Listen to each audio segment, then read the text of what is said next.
My name's Alan Stillings. Right now, I am the code enforcement officer and building inspector for City of Ozark, Missouri. I grew up in a small town where everybody, it's almost kind of like Groundhog Day, where everybody does the same thing over and over. They have the same job. You go to church on Sunday. I'd gotten married when I was 23 or 24, and that ended when I was 26. Served my country for 8 years in the military. I met somebody and lived in California for 8 years after the military. I got married again in 2015. 2020 came around. My uncle had just passed away. I came home and spent some time with my family. Flew back to California.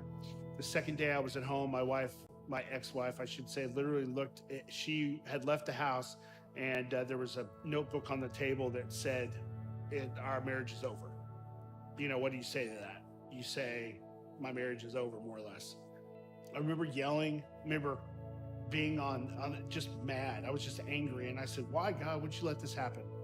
Why would you do this to me? And he came in with such a realization. And I remember hitting the ground, and I'm crying. There's tears running down my face, and I'm broken. And I just remember being on my knees. And I said, Lord, what do I need to do? What am I supposed to do now? Go home. It's time. Just go home. You gotta leave this place. But I just remember him saying, go home. So January of 2021, got all my stuff, packed up in my truck. I drove from California to Missouri, and I started my life here. My ex-wife calls me one day, and I'm driving back home, and I'm on a long trip back, and she tells me that somebody had just died that was close to me. And then, of course, she was telling me all this stuff about our divorce and how we were going to have to do this and this, and it all just came crashing down on me. And I felt all this, just all of it coming back, and the anger and the pain of going through that time frame. It's like it put me right back in that house right after she said that we were done and our divorce was going to happen. I didn't know what to think. I didn't know what to feel. I just had all this just pain and anger, and I decided I was like, you know what? I just need to pull over. I need to drink. And then I had a few more, and before I knew it, I had a few more than that, and then decided, well, let's just get back in my truck and drive. And got pulled over. A cop came up behind me, pulled me over, and I got issued a DUI. So then from there, that's where I crashed. I kind of hit rock bottom. But I went to church a few Sundays later, and they started singing, and I broke down. I crashed, and I'm weeping, and I'm just saying, Lord, I'm done. I'm done doing this myself. The weight of the world was off my shoulders for the first time, and I really saw what God wanted to do in my life. About November, December, that I first came to North Point Church in Nixa, and they were talking about next steps. But the day of my baptism happened. I remember Brandon puts me under the water, and I get up and I stand up, and I literally shouted in that church. I think people outside the church could hear me. That's how loud it was. People have come to get baptized and literally came into the church because of the reaction. They said, I want that. They want that. And I said, yeah, you do. You absolutely want that in your life. You want this feeling that I have in your heart and in your life every single day.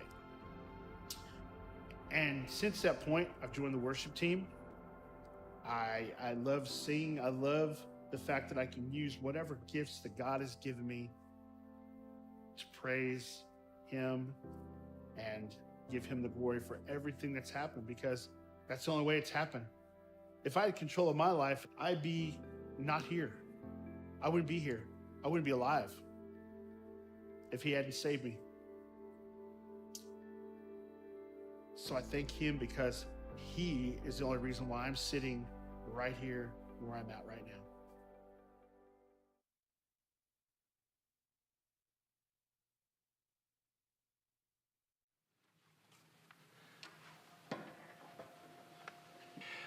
I'm Kevin Howard. This is my wife, Denise.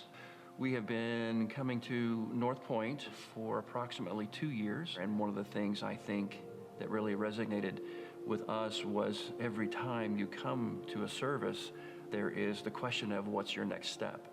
And so when we came here, I think when people come through the doors, they're looking for certain things, and we were looking to connect right away. And I kind of found myself in that, I'm not sure, but we did take that next step and have been really blessed through looking at the opportunities here. It seemed like working with the youth was a good option for us. We love working with young people. It keeps us young a little bit. Wednesday night is like the best night of the week. Kids just want a relationship with adults, and they want to be loved and they want to be known. They want to feel like they matter. So working with the kids and getting to be with them and getting to know them and having community with the adults and the kids that are here, it's a highlight. I deal with 6th and 7th grade boys, and their energy level is off the charts. So it's there's a lot of fun being had with some God talk squeezed in, but it does resonate, and they do get something out of that. So it's tremendous. I think leading the younger generation and trying to provide a good example for them is really critical. As they get older, they're making decisions that they need to kind of run past people. They need to know they have someone solid and stable that they can ask in an environment where they feel safe. Sometimes it's small stuff. Sometimes it's, I don't know what to do about this grade that I have in this class. Sometimes it's about a boyfriend or a girlfriend or just a broken heart. But they need to have a place where they can go that they know that there are stable adults that can listen and provide assurance and pray over them, pray with them, make them feel like it's all okay because God's got this. And a lot of the times it's not because we're not counselors by any stretch. It's not what we say, but it's in the way that we may say it, or just the example that we're trying to set for them, that they observe and see over time. You're not somebody who's acting or pretending to be, my friend. You're actually my friend. I would just encourage anyone that's even thinking that they might be interested, that it's definitely a place to connect with people and really feel like your cup is full.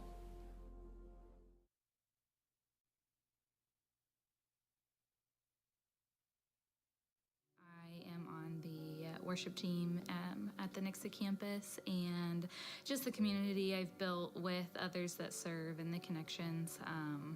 They're deep and they're awesome and people I can rely on. My daughter is, she's a miracle baby. So we were told that it was gonna be a struggle for us to get pregnant on our own, and that we were going to need some medical help in that field. And the Lord made a way, and my daughter is here.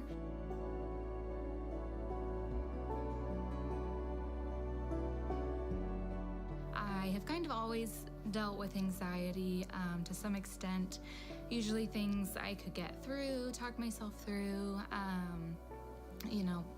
very few panic attacks. But then about 6 months ago, postpartum really hit home, and I found myself just in that constant fight or flight. My heart was always racing. I wasn't sleeping well at night. I had lost appetite. I just got to the point in my journey that it was going to be easier not to be here anymore. than it would be to continue feeling the way I was feeling. So in that, I was having weekly panic attacks, and things I'd been able to do to cope previously were not working any longer. I was spending time in prayer and things that I'm like, okay, if I just do this, I'll get through it. And when your hormones and things are adjusting postpartum, it's not just something you can just get through because your body is kind of playing against you at that point. So I had the open conversation with my husband and my best friend about the thoughts I was feeling, and not so much wanting to die, but to not feel the way I was feeling. I just knew that if I was going to be the mom that she deserved, that I needed to be here, first of all, and that I couldn't be the mom that she deserved if I was in my current state. So I just said, I have to let someone know. I've grown up in church, and a lot of times people will just think that, oh, if I pray hard enough, that this will go away. And so my point in my faith was I didn't feel like just praying about it was going to get me kind of to the other side, and that I really felt that God was calling me as like, you have to take some steps and you have to do some work. So I had called my doctor and was open with him. I ended up spending a few hours at Cox North, just getting that separation and getting that little bit of a break that I needed mentally, and started on some medication that very day. Since then, I've kept up with my doctor and been adjusted on some medication. I'm also in therapy as well, which has been...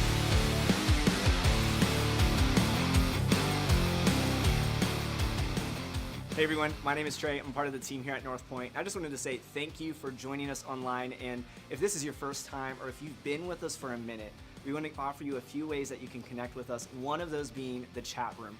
Now, whether you're on Facebook, YouTube, or online platform, you have a way to connect with us. You can let us know your name, who you are, a little bit about where you're from. Now, also this weekend, we have the Super Bowl coming up, and we just want to say, hey, let us know what team you're cheering for. This is a safe place for everyone. Now, we're in Missouri, so we probably have a lot of Chiefs fans, but we're going to open that up to the chat to discuss. So we do have a few things happening this weekend outside of the Super Bowl.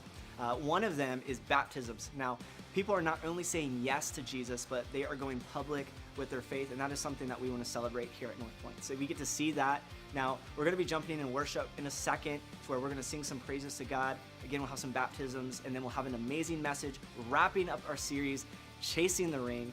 And then following that, we're going to talk about some next steps that we can have for you for your next step in finding and following Jesus. So those are a few things we have. We're going to jump into worship. We'll see you guys in the chat. Good morning, everybody. Welcome to North Point Church. Happy Super Bowl Sunday. All right. And also happy Baptism Sunday. It's baptism weekend, and we are so excited to celebrate life change with the people that have decided to get baptized this morning. Go ahead and would you stand with us? We're going to start service off today with a song called Ring and Robe, which is talking about the story of the prodigal son. And some of you might know that story. And for those of you that don't know that story, we're going to be talking all about the prodigal son today. We thought it was a perfect way to start it off. So if you guys are ready, you guys are ready. If you guys are ready, let's do it. Let's go for it.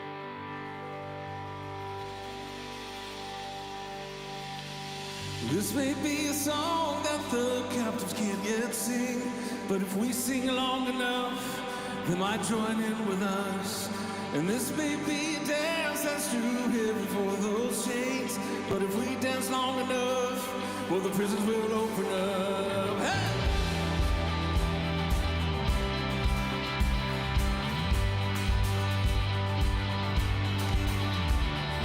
This may be a shout that those fragile lungs can't bear, but if we shout long enough, the walls might finally fall, and they need help to lift their hands up in the air. But we know freedom's coming, we'll sing it all the more. We're singing, oh, oh, oh. Redeemed now have a song, we'll sing it all day long, till the rest come running home. Oh, oh, oh. All the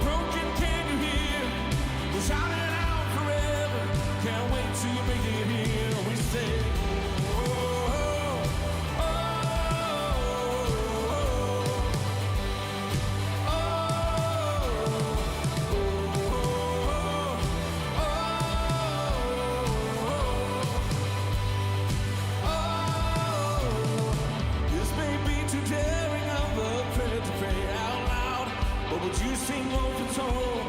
We've been waiting all day long. The ringing robe is ready, we can see them coming now. Just like the prodigal, we're gonna meet them in the road. We say, the redeemed now have a song. We'll sing it all day long till the rest come running home. Oh, all the broken can you hear? We're shouting it out forever. Can't wait till you make it here. We say,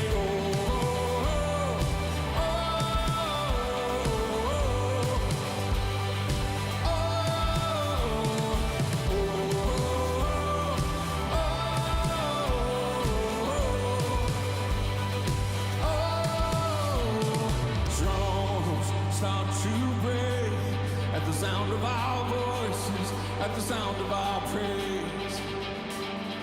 Mountains, get out of our way. Can't you see us dancing? There's no room for you to stay. Strongholds start to break at the sound of our voices, at the sound of our praise. Mountains, get out of our way. Can't you see us dancing? There's a room for you to stay. Oh, we say, the redeemed now have a song. We'll sing it all day long till the rest come running home. All the broken can you hear? We're shouting it out forever. Can't wait till you make it here. We say,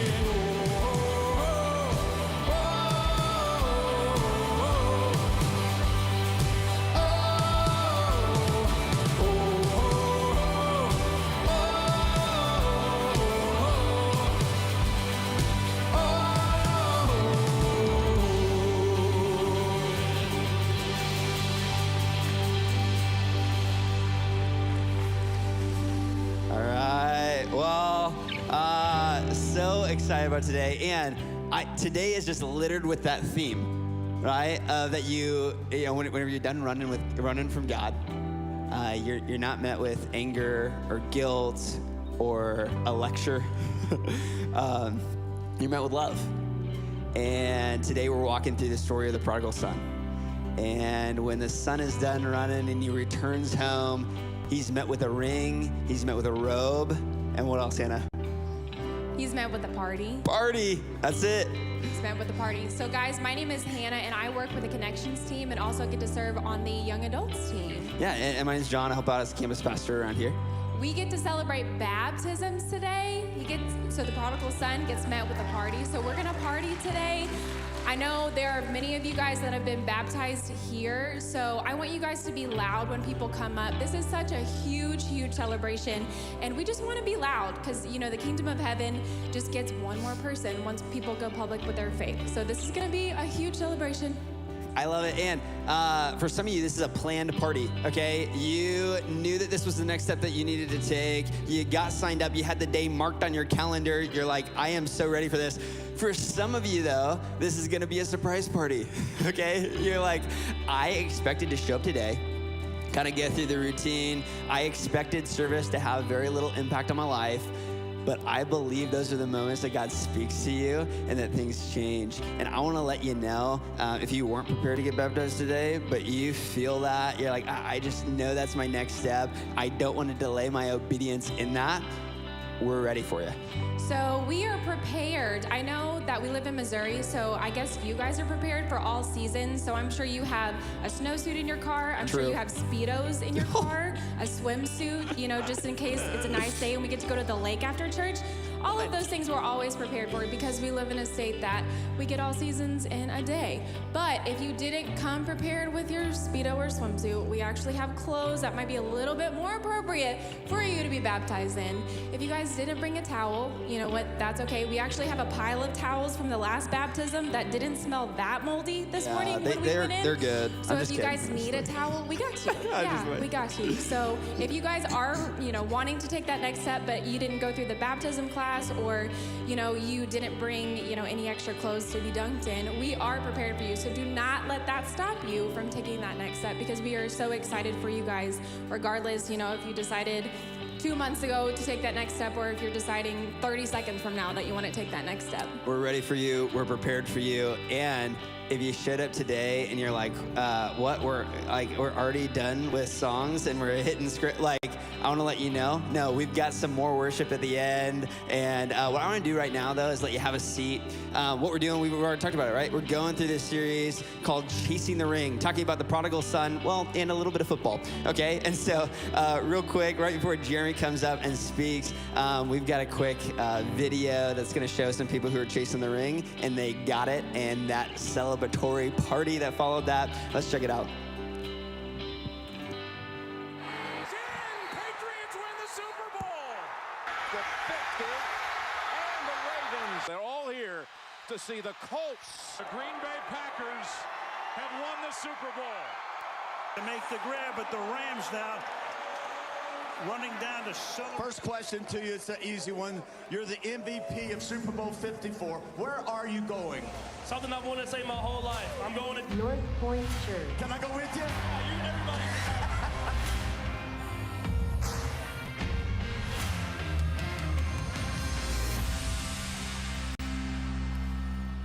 Well, welcome to North Point. It's great to have you with us. And I tell you, I'm so thankful that Mahomes used his influence to help us out there. And hey, I want to welcome each of our campuses who are joining us super early in the service because we're celebrating baptisms. Your host probably already talked to you about that. But we're really excited that you're with us this week, whether you're joining us online or you're here at one of our campuses. Thanks for being here. And we're going to dive into the last message of a 3-week series. We've been talking about the same story. So if this is your first week of the last 3 weeks, you haven't missed anything. It's the same story. We'll catch up. But we have it here, all the notes in the North Point Mo app. Wherever you get your apps, it's there. And speaking of apps, on the count of 3, I want you to tell us your favorite appetizer, football appetizer. On the count of 3, ready? Okay, this is gonna be a participation moment. Here we go, count of 3. Favorite thing you eat in the Super Bowl, 1, 2, 3. Okay, it's count of 3. I said 3. Some of you are like, now here's the deal. They say this is the number 2 food consumption day in all of America's calendar. Huh? Second only to Arbor Day, I think, right? This is awesome. They say the average American will eat 2,400 calories during the game today. USA, we got this, and I am above average, y'all. This is great. Of these things that we eat, they say that 11.5 million chips are consumed during the Super Bowl. No, that's not true. Pounds of chips, which is a lot of chips because chips are pretty light unless they're the pita things, okay? That's a lot of chips. They say that the number 1 food, any guesses what the number 1 food is? It's wings, wingy, right? It's wings. They say that over 1.3 billion with a B, 1.3 billion chicken wings will be consumed in America today during the game. That's someone who works for Tyson right there, right? Like, think about that. That's 650 million chickens who gave their life so that you can cheer on the Chiefs today. That's a big, big deal. I'm not wearing Chiefs gear today because I am not going to jinx it again. Last time I wore a Chiefs jersey was the Super Bowl against the Buccaneers. And so I thought about wearing an Eagles jersey today. But I will be putting one on earlier. This is really a great time of year because this is the only time of the year where we validate our 3rd grade education of the Roman numerals, right? Like, this is why your teacher's like, you will use this in life. And this is when you're like, oh yeah, I guess I will. Super Bowl 57 or LXV2s, 2 L's or something like that. And I would say if you want to watch today and you've not watched the first 56 episodes, I would encourage you to binge those first so you know what's going on. Episode 57 today. So also, if you are going to one of those spread things and you have all those food choices, at least put some of that raw broccoli on your plate. Give it a free ride on your paper plate to the trash. That's just at least what you can do. for that. But here's what I want us to all just kind of think about is how crazy fans are for a game like this. And obviously in Missouri, you know, a lot of Chiefs fans is people go crazy for this kind of thing. And I wrote this on the top of my outline. Is this, that love makes you act crazy. It's true in sports. Love makes you act crazy. The word fan is short for fanatic, okay, or fanatical, is you get crazy when you're excited about something. Love makes you act crazy. It's true in relationships. Okay? If you can think about a time where you were in love, and by the way, side note, this is that week, okay? It's Valentine's Day, it's Tuesday, swing by the Come and Go on your way home, okay? But bottom line is you do crazy things that you would have never thought you would do because you're in love. Why love makes you act crazy. It's true with parenting.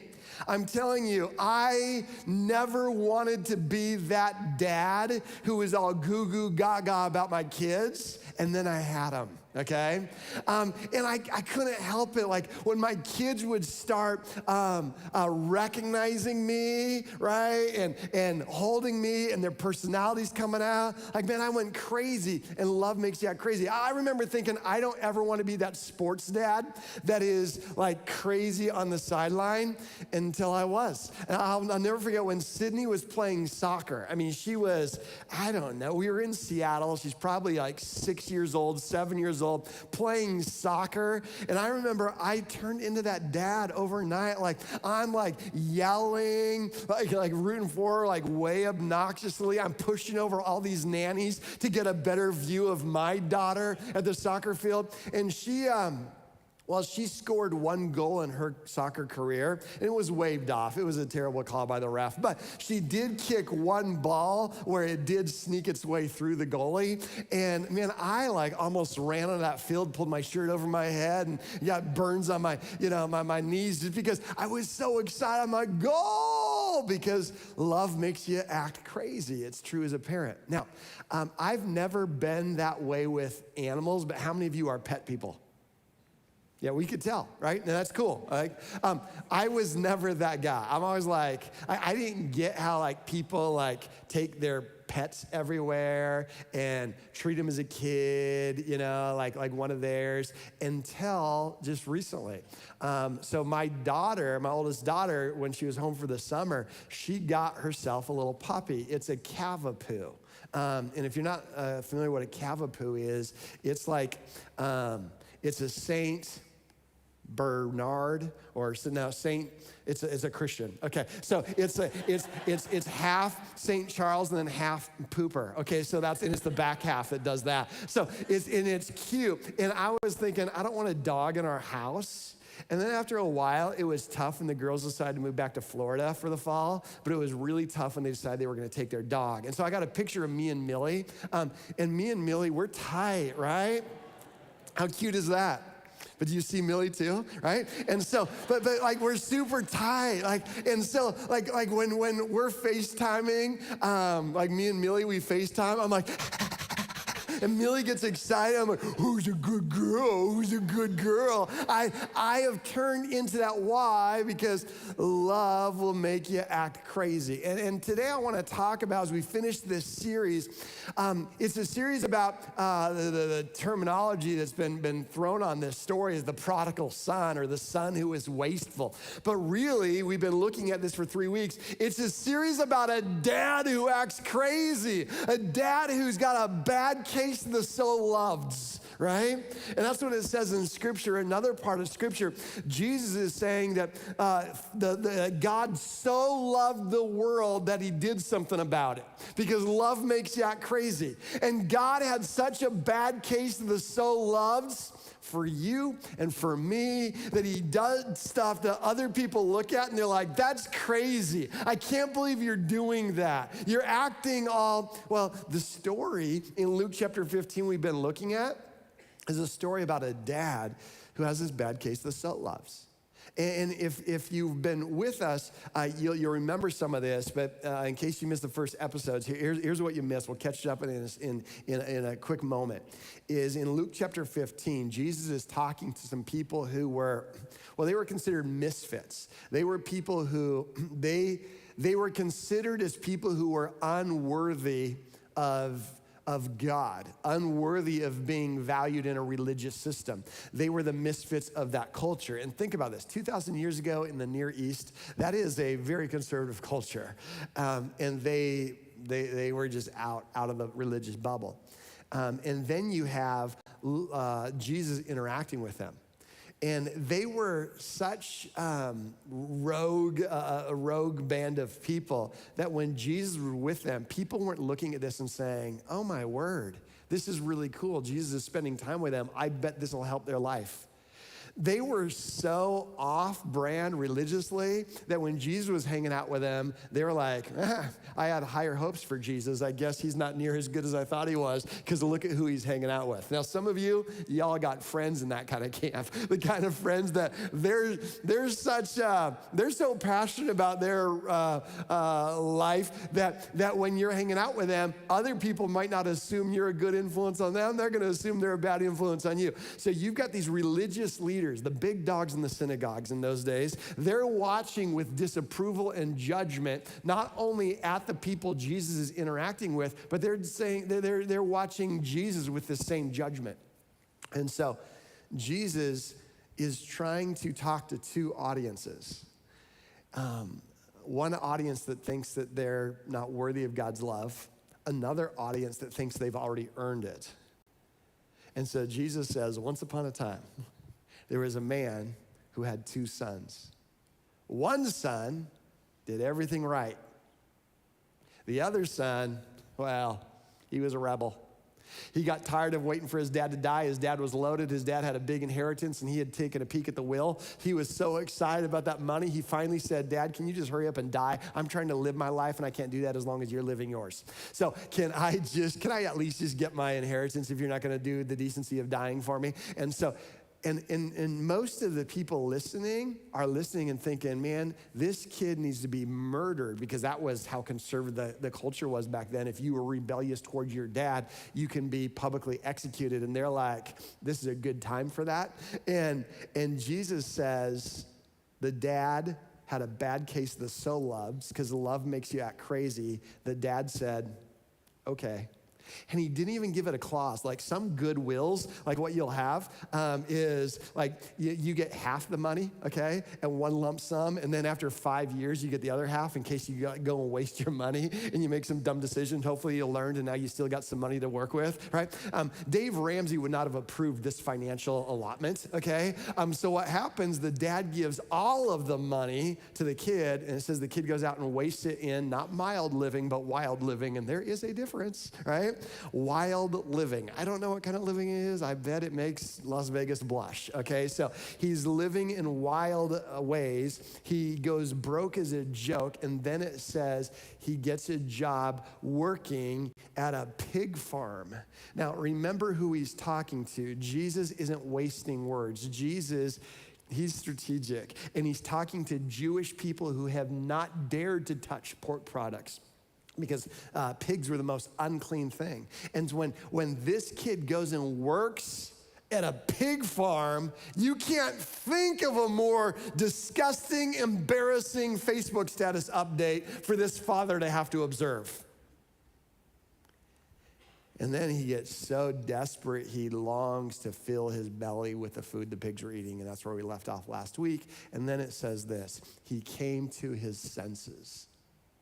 Because there is a moment when you are in full view of the consequences of your decisions, where there's an opportunity to see what you've done and to decide what you'll do next.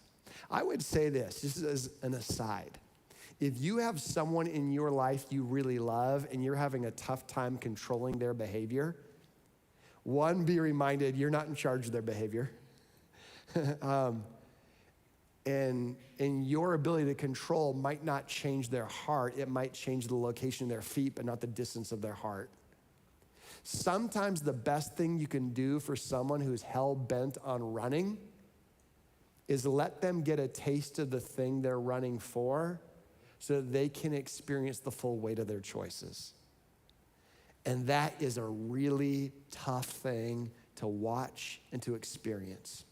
Now, I'm not saying when they're 4, be like, hey, you got to learn somehow. So here's this, good luck, okay? That's not what I'm saying. I'm not saying to introduce it, and there's different roles and phases. But bottom line, when someone's hell-bent on running, my rules and boundaries aren't going to change the end result. And sometimes I just have to give them over to the desires of their heart and pray that God would use whatever circumstance or voices in their life so that they would understand the weight of this and they would all of a sudden no longer be deceived by the allure of this. I can't imagine the heartache of this father. So the son runs off. It says he comes to his senses. I want to read it in Luke chapter 15. It says, starting in verse 17, it says, when he came to his senses, the son says, how many of my father's hired servants have food to spare? Here I am starving to death. I will set out and go back to my father and say to him, Father, I've sinned against heaven and against you. I'm no longer worthy to be called your son. Make me like one of your hired servants. Can you imagine this scene as it plays out? Here's this boy who realizes the weight of his decisions. And he comes up with his speech, and he rehearses his speech. Father, I have sinned against heaven and against you. I'm no longer worthy of being called your son. Make me like one of your hired servants. Father, I've sinned against heaven and against you. I'm no longer worthy to be called one of your sons. Make me like one of your hired. Father, I've sinned against. And he's rehearsing this and rehearsing this and rehearsing this and rehearsing this. And these are some really improper things to think about. Now, some of it is true. Father, I've sinned against heaven and you. Yes, you have. And it's good you know about this. I'm no longer worthy of being called your son. The challenge on this is a narrative you begin to play. And God created us for relationship, and it was a good thing. God desires, see, the good news starts with good news, and then it becomes bad news when we realize that sin, our sin, separates us from God's best. But it starts with good news. The good news is God wants a relationship with us. The bad news is that this relationship and this good plan that God has for us is interrupted and separated by the death of our own decisions. Our own sin gets in the way of that, and it destroys every good thing. And we've all been there. We've all been ankle deep in the hogwash of our own decisions, just like this boy was. And then when we come to our senses, we have to realize, man, my decisions, those are shameful, those are sinful, but the worthiness of Jesus Christ allows me to have a relationship with the Father, and that's what I was created for. And so I'm gonna cling to his worthiness, and that covers my shame, my sin, my decisions, and that's the whole story of what we call the good news. The story of good news is not an announcement of all the bad things you've done. The story of good news is about a God who's got a bad case of the soul loves, who acts crazy because he loves you so much that he empties the bankroll of heaven and takes his son, his only son, the son he loves so much, and says, he will wear all of your shame. He will take it upon a cross one day. He will rise from the dead. And from this day forward, despite what you've done, he wants you to come home. He's ready for your return. He's fired up about relationship with you, and you can cling on to that worthiness that Jesus provides.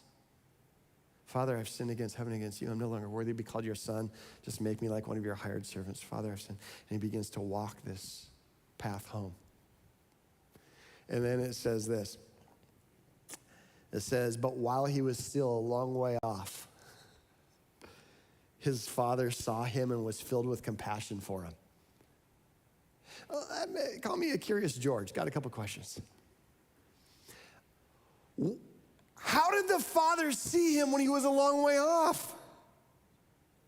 Like, did he have an iPhone tracker? Burp, burp, burp. He's like, where is he? Update. He's coming closer. Okay. Did he have binoculars? No. Like, this is like 2,000 years ago. Do you know the reason he saw him when he was a long way off? It's because he was looking.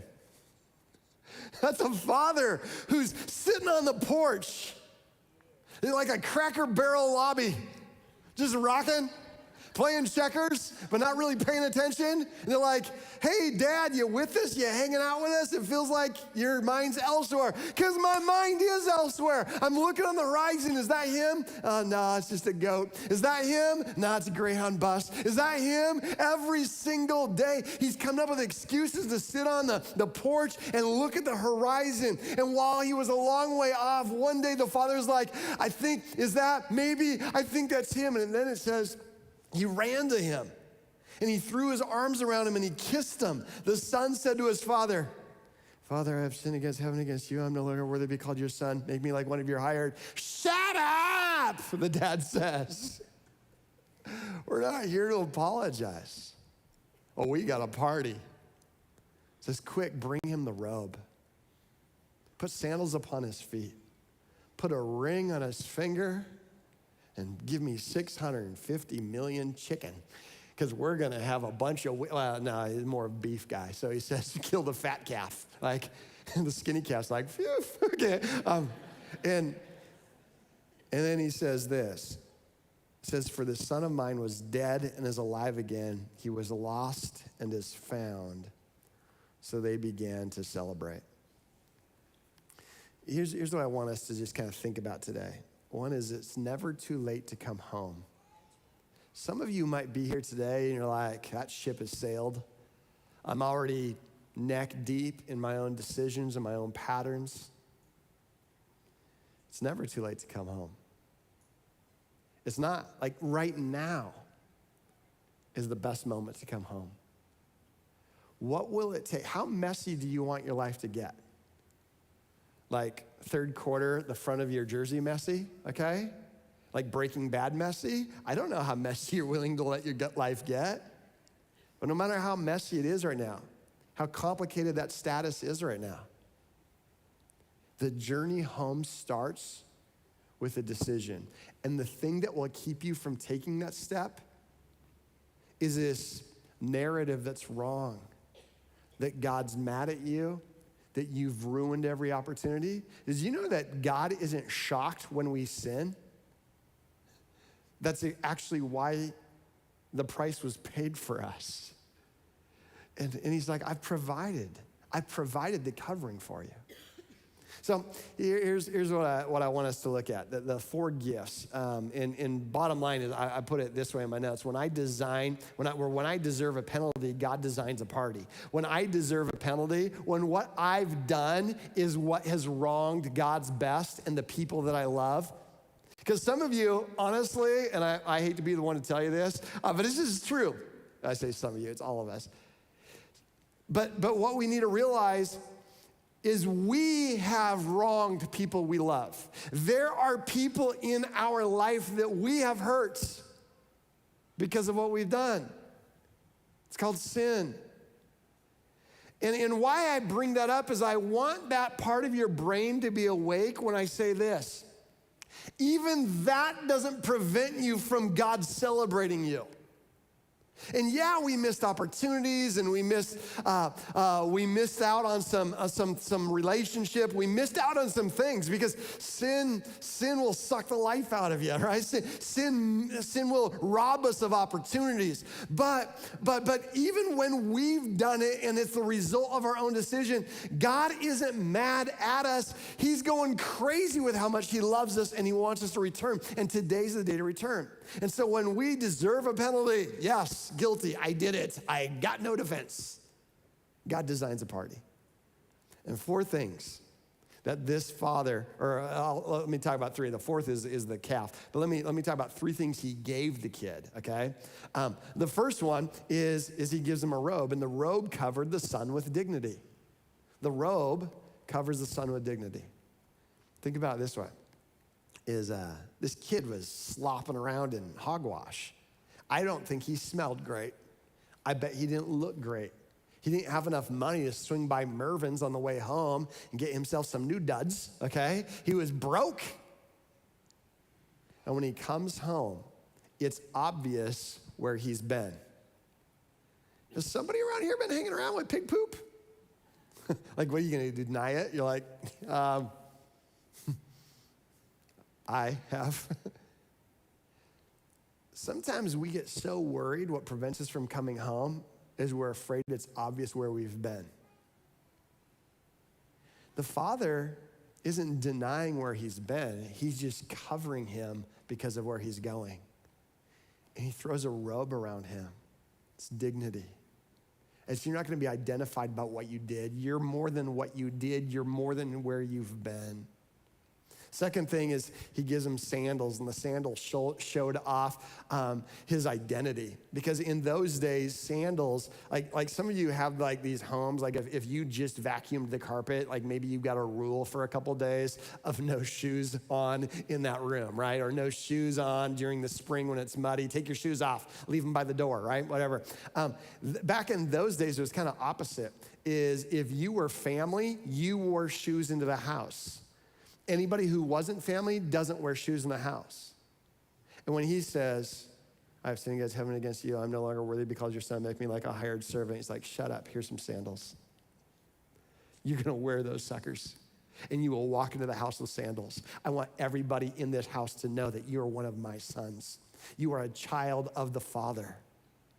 And I want you to know that you're not on probation when you come to God. He's like, well, let's see if you can stay clean for 6 months this time.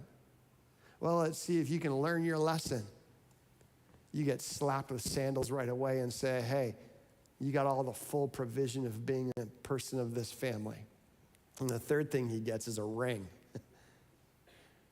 And the ring, that gave him the authority.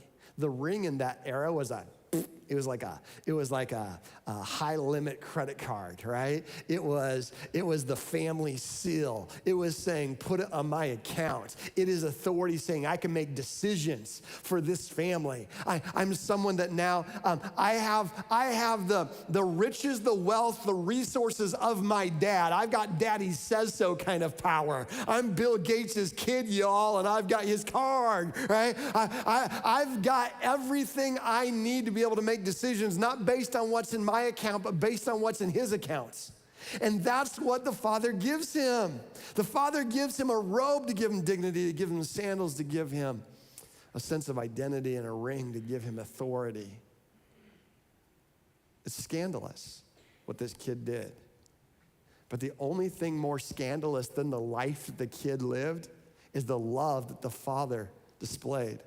The only thing more scandalous than the life of the Son was the love of the Father. And that's what we see in this story. A scandalous story. Now, I want you to think of something here that I find to be helpful to understand the story.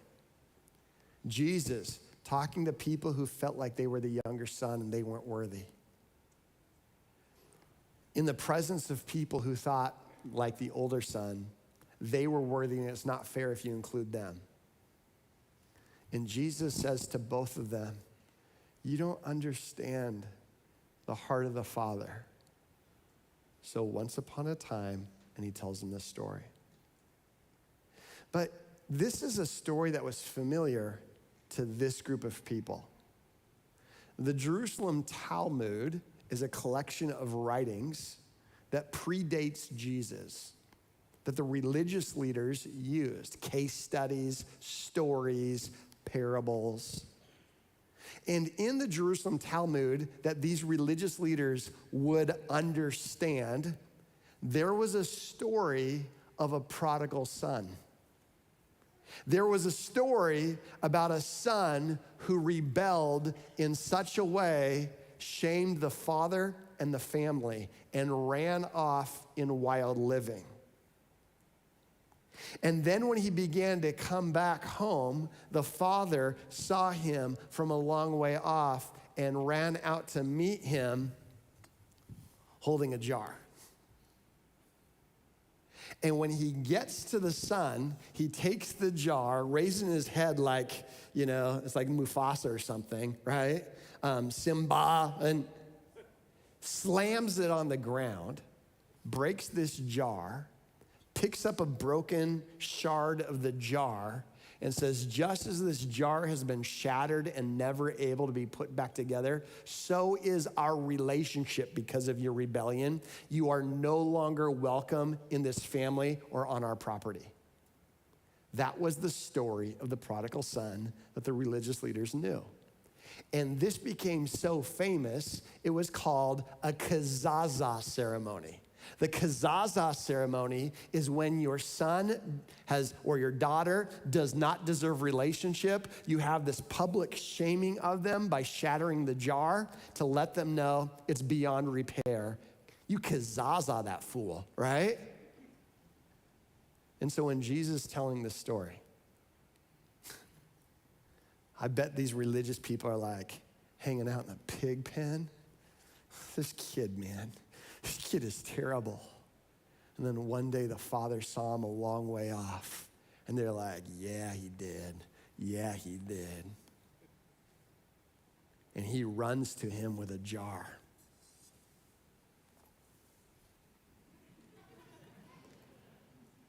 And he gets up there. And I don't know, I kind of imagine that in that jar, he pulls out a robe and a ring and sandals and says, come on home. These guys wanted judgment. He has shattered relationship. Kazaza him. He doesn't deserve it. And Jesus baits them, and says he runs to him. He doesn't spike it like a Travis Kelce touchdown celebration. He throws his arms around the boy, kisses him, says, cover him with dignity, remind him of his identity, and make sure he's got the tools of authority in his belt. Because my son has been dead, but now is alive. He was lost and is now found. Let's have ourselves a barbecue. And they come and they party. And I'm gonna invite the worship team to come forward to each of our campuses. And as they do that today, and we prepare for baptism, I want you to understand how scandalous this love of the Father was. So scandalous that it's not a surprise when you understand the story that these guys knew and the twist ending Jesus gave to show them how much the Father loves them. It's no surprise that they eventually nailed him to a tree. Because they're like, if what Jesus is saying is correct, everything we know about God is wrong. And I wonder if maybe you're here today and you need to be reminded your relationship with God is not beyond repair. That you are one decision away from reunion with the Father right now. The smell of a barbecue is closer than you can imagine. If today's a day where you need to come to your senses and take a step, don't let shame prevent you. Don't let fairness prevent you. Let this crazy act of a God who is in love cover you and make a decision today to say, Jesus, from this day forward, I follow you. And now we're gonna celebrate water baptism. I'm gonna encourage everyone who already signed up to be baptized in water, you could make your way towards wherever that campus told you to go. And so it's probably indoors, and it's probably gonna get you to a hallway, a lobby, or a tank, okay? So you can make your way there, and I wanna prepare us for what we're about to celebrate. Whether someone is young or someone's got some good life already lived, whether their life's been mild living or wild living,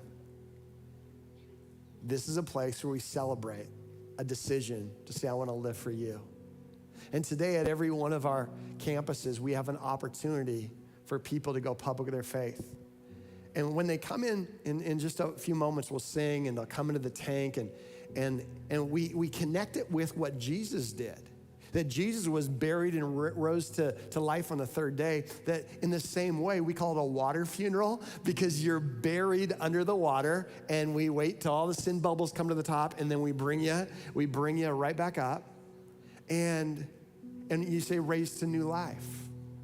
connecting symbolically and significantly with what Jesus did. And we celebrate. We don't believe that baptism makes you a follower of Jesus. It's just a celebration that you've already made that decision. But it's important. Jesus was baptized, instructed us to be baptized. If you've not yet been baptized and you've made Jesus Lord of your life, or if right now you need to make Jesus Lord of your life, I want to give you that opportunity to get baptized right now. And I know what you're thinking. I wasn't prepared for that. We are. You've already heard it probably said at your campus. We've got clothes for you. We've got everything you need. Shirt, we got shorts, we got towel. They're brand new. They still smell like Walmart. It's great, okay? Everything you want, right? We have it. You can make your way towards the lobby in just a second. I'm gonna give you opportunity to respond that way. Don't miss out on that bold step of obedience if that's your next step. And then you have time to quickly change and get in line and celebrate as we close our time together with baptisms and worship. We want today to be your day. So come on in and jump in our Super Bowl or tournament trough or whatever it might be at your campus.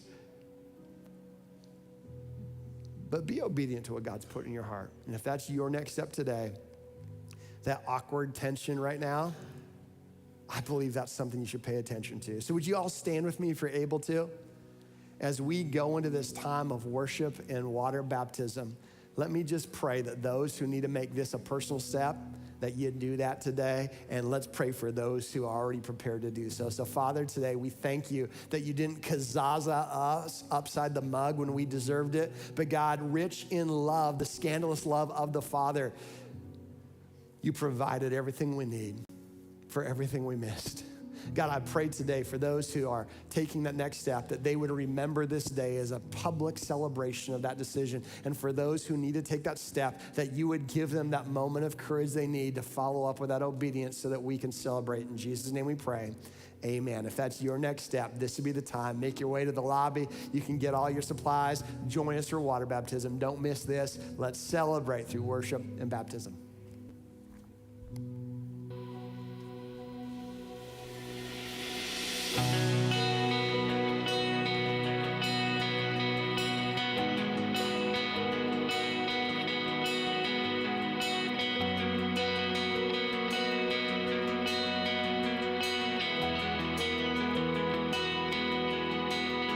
All my words fall short. I've got nothing new. How could I express all my gratitude? I could sing these songs as I often do.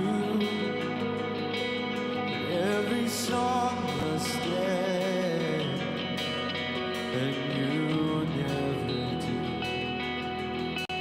So I throw up my hand and praise you again and again. 'Cause all that I have is a hallelujah, hallelujah. And I know it's not much, but I've nothing else fit for a king except for a heart singing hallelujah, hallelujah.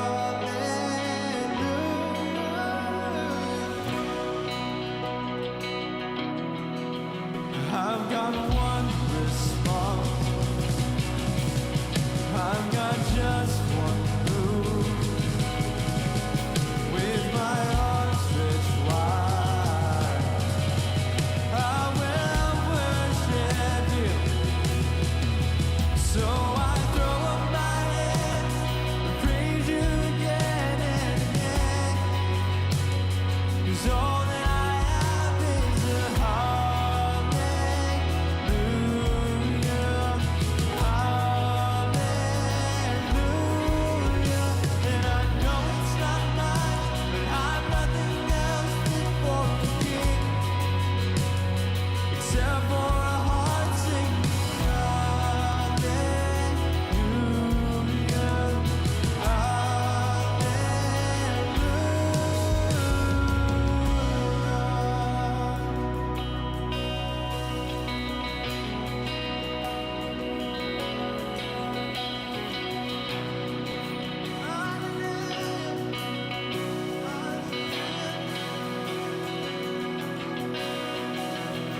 Come on, my soul, oh, don't you get shy on me. Lift up your song, 'cause you got a lion inside of those lungs. Get up and praise the Lord, praise the Lord. Come on, my soul, oh, don't you get shy on me. Lift up your song, 'cause you got a lion inside of those lungs. Get up and praise the Lord. Oh, come on, my soul. Oh, don't you get shy on me. Lift up your song, 'cause you got a lion inside of those lungs. Get up and praise the Lord. Oh,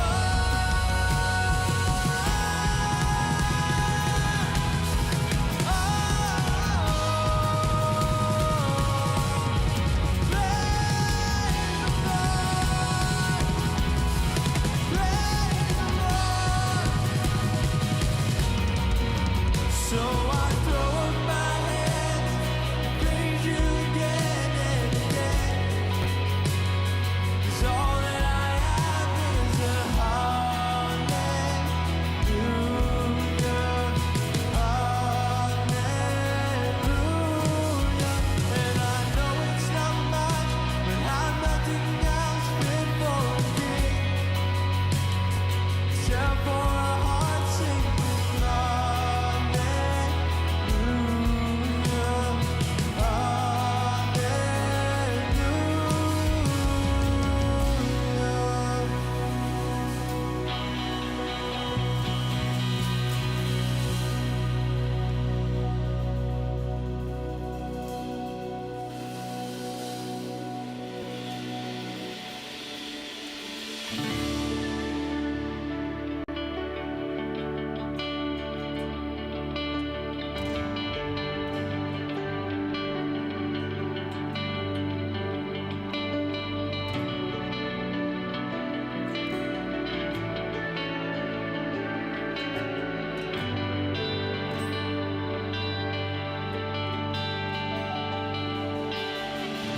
I feel something changing in this room. Things of the past have been made. So come with an open heart, believing in what is coming to you.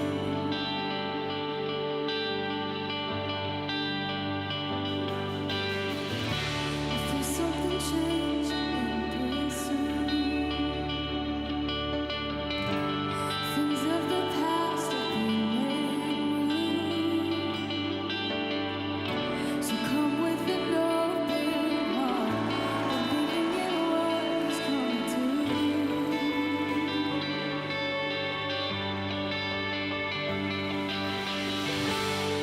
We want to see salvation come. We want to see your glory. We're praying miracles be done. We're praying rescue stories. So Jesus, come and wake our faith and break through every bound. And we'll sing glory as walls come crashing down. As walls come crashing down.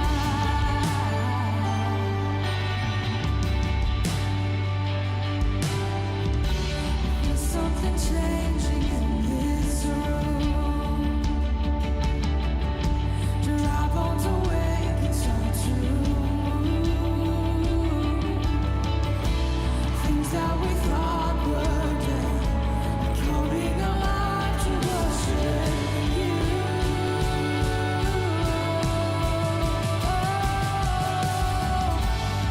We want to see salvation come. We want to see your glory.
sacrifice, to the way, the truth, the life, to the Prince of Peace, to the King of Kings, to the great I am, to the Lion and the Lamb, to the Holy One, and to the cornerstone, to the sacrifice, to the way, to the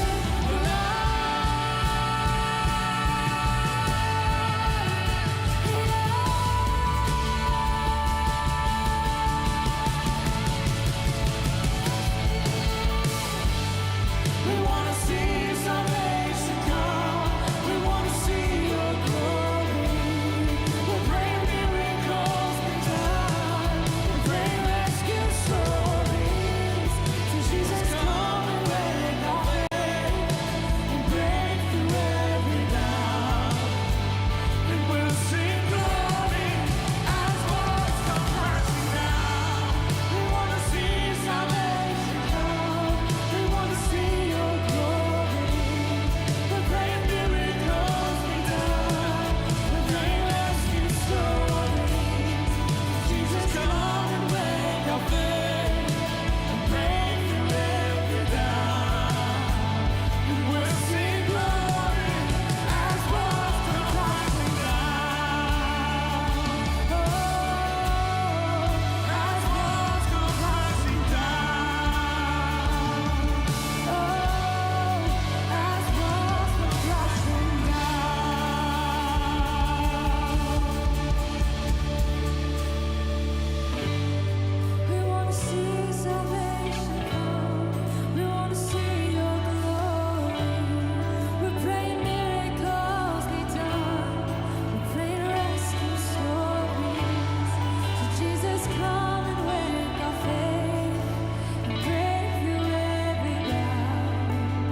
beautiful moment to where families, we are packed to the brim right now. Families are coming to see their sons, their daughters, brothers, sisters to get baptized, and you guys get to share that moment with them. So I think this is such a special time, and thank you guys so much for coming out and celebrating with us. If you are wanting to get baptized, again, like we said this morning, the tank's still warm. You know, we've got those moldy towels for you guys if you need to dry off. But no, really, if you guys want to, we can get you guys in between service, or we have a baptism class, and if you are interested in getting baptized, go ahead and just go to the connections room. We'll get you set up, and we can get you guys baptized at the 10:30 service. So don't let this stop you, because we are going to be celebrating all morning, and we want you guys to continue to be a part of it. It never gets old, I'll tell you that. Well, hey, you guys can have a seat. And here's the deal. Even if baptisms is not your next step, for all of us here today, we've got a next step, okay? And one of the next steps that I want to walk through is something that I think could apply to every single one of us. And if you've been to North Point at all, you may have heard this term JXP.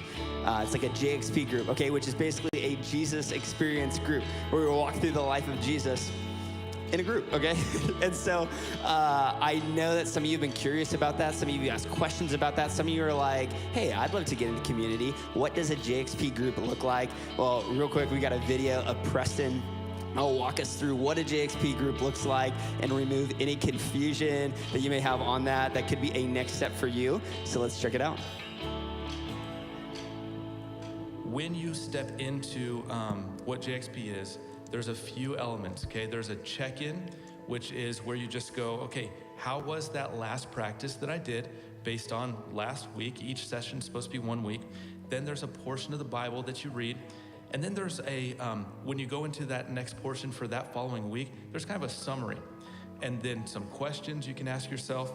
And then there's a practice. JXP will make you slow down, okay? So if you feel anxious, if you're like, oh, this formation feels slow, it is slow. In fact, if you read any of the literature on spiritual formation, whether you're reading an academic or you're reading someone in church history, they all have this consistent theme: slow down. You cannot outpace Jesus. JXP is meant to help you see that you're not acting like you're following Jesus. You are following Jesus. He's resurrected. He's active through his Spirit, and he's speaking to us on a daily basis. This just helps us to do that.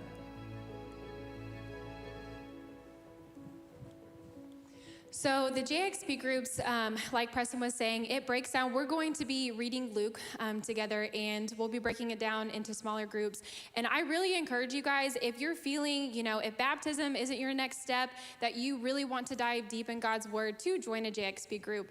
There have been a lot of times where, I'm actually going to throw myself under the bus here, but I have been going to church, since I was 16 years old, and it's just this year that I've actually sat down and read a book of the Bible. I am 27 almost years old, and so that's almost a decade of just me going through the motions and maybe reading the verse of the day, going to church on a Sunday morning, and then doing nothing for the rest of the week. And I've just been feeling really the Holy Spirit move and be like, Hannah, you have to do something more, because you have a chance to lead people and you know really nothing about me. And so these groups are really going to help us dive deep and get to know who Jesus is. And as Preston was saying, it's easy to go through the motions, again, just read the verse of the day, but this challenges you to sit down and actually take the time to get to know who Jesus is, get to know the person and the being that you are following and want to give your life to or give your life to daily. So I really encourage you guys, if you feel like that this is your next step, just dive on in. We've got groups starting next week, so if you guys have any questions about this at all, or if you're interested in joining a group, we're going to be talking about connection cards, so just write on your connection card JXP, and then we'll contact you guys about getting into a group. Absolutely. And so that connection card that's in each and every one of your seats, and again, this isn't you signing your life up, okay? This isn't like you immediately getting into a group. This is you just getting more information on a group, okay? So no pressure. All right, you will get emailed by me. Okay, but if you just write JXP on here, and by the way, this is for anybody if you're like, hey, I haven't even made that decision to follow Jesus. I'm just curious. You're like, I'm showing up today because I'm curious on what this all looks like. What better way than to walk through literally the life of Jesus and read about his life and what that looked like. Maybe for some of you, you've been Christ followers for decades. Maybe you do read the Bible cover to cover every year, okay? What a great way to do that in community together and to grow together with somebody else's thoughts, with somebody like with questions that guide you into thinking deeper. I just think this is a win-win all in all. I know I'm leading a group. I know my wife's hopping in a group. I just think this is for everybody, regardless of where you're at in your spiritual journey. But I also know that there's some other next steps that some of you could take.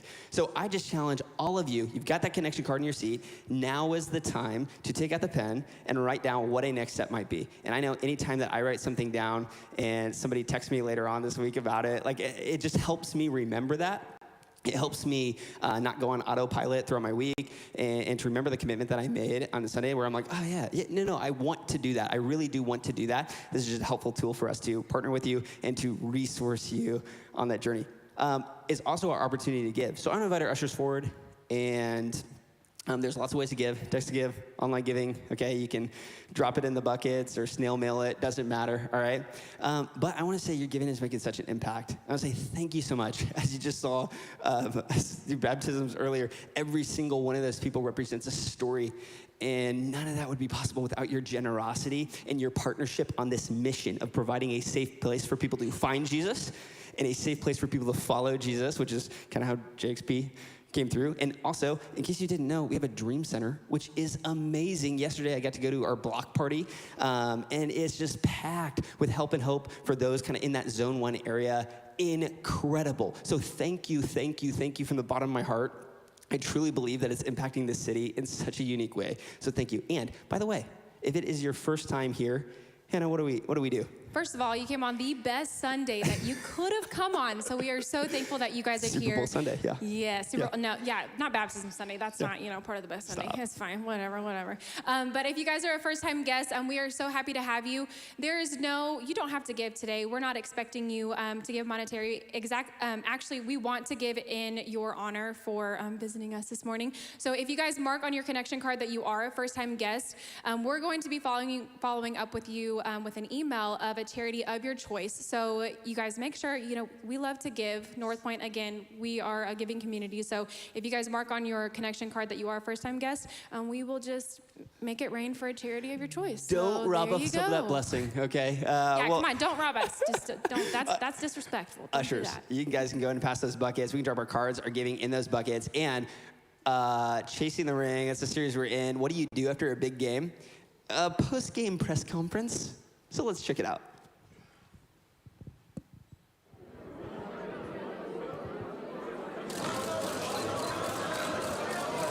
Well, great week. And in just a second, we're going to get to reporters. Thanks for being here today. Before we start, I just want to thank one of our sponsors, Fisher's Honey.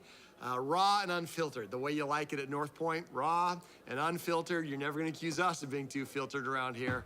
But hey, I just want to take a couple moments to talk about what happened out there today. Amazing. I mean, anytime you see people go all the way, you draw it up, you plan it, but to see people do the wave, man, there were so many people getting dunked today, every campus, every service, and these are the kind of days that's why we do what we do, right? So sometimes, honestly, I get a little nervous coming to this meeting today. I'm pretty excited. What a great day. Thrilled for everyone who was there. Thrilled for, some of our season ticket holders even brought people out for the very first time and people going all in. Love it. So great day. Let's hit some questions. Yeah, your opening monologue today was full of cheesy jokes. I know a couple of them landed, but can you talk about the couple that didn't? I think humor is subjective, right? So I don't know if it's fair to say it's cheesy or not. But one, if we're talking cheesy, one of our sponsors, Cheetos, they put more cheesy into your serving than anyone else. So we want to thank them. But yeah, opening monologue, it's fine. Like here's the deal. I think sometimes you just gotta not worry about how it's gonna land. You just draw it up, you let it loose, and it's not on me how it lands. It's on me to be able to just craft something that I think is going to work in the moment. So, yeah. There was some missing notes in the app today. They were in there, but you didn't talk about them at all. Was that poor planning on your part, or was that an audible you called on stage? It's not the first time we've missed an extra point, I mean, it doesn't happen all the time. Usually we nail those points, but yeah, occasionally you're gonna have a missed extra point. And honestly, that's why I like the app, man. You can figure it out. You can cheat the system. You can hit there, enter a word, it'll give you the point. So honestly, am I concerned that we missed an extra point? No, it's fine. We got the main points, I'll say that. I think we hit the points we really wanted to hit. We noticed you spent quite a lot of time staring in one seat section in particular. Did you write this message for one person in particular? I mean, yes and no. No, I wouldn't say that I'm staring down a section, but man, there was a section you could tell, they were locked in, and then I just felt like that's just the way we were going, and so I was just speaking to it, and I'm excited. I feel like that we had a good connection out there. With all the buzz about JXP groups happening, we've been hearing you've been getting lots of offers to join different JXP groups. Yeah. Any ideas on who's you're going to join? I really don't want to speculate. It's something I'm going to go home. I'm not making decisions today. I'm going to talk to my family about it, and Leanne and I will sit down, and we're going to make the best choice for us. We got to think time of the week. We got to think who's least likely to make me hold hands in prayer with someone, at the end of a group session. There's a lot of things that go into this decision. Not gonna rush it. It's something I take seriously, and I am excited about JXP groups, and you'll probably be the first to know. Thanks for asking. We've been getting some varying results from our hosting segments. Any chances you've been thinking about making a trade? Here's the deal. We'll look at the film. I'll just say that. I'm so dialed in to my role on the day, but tomorrow we'll come in. We'll look at the different hosts. Campus pastors, they got a lot to think about. I think that's something we forget. They have a lot to think about in a week. A lot of stuff going on. But we will consider maybe next week is a week where Connections pastors host, and we'll mix it up. But I don't think we're gonna make a big change. All right, any other questions? No? Well, hey, thanks so much for being out this week. Great week, excited, and can't wait to see you next week. All right, take care.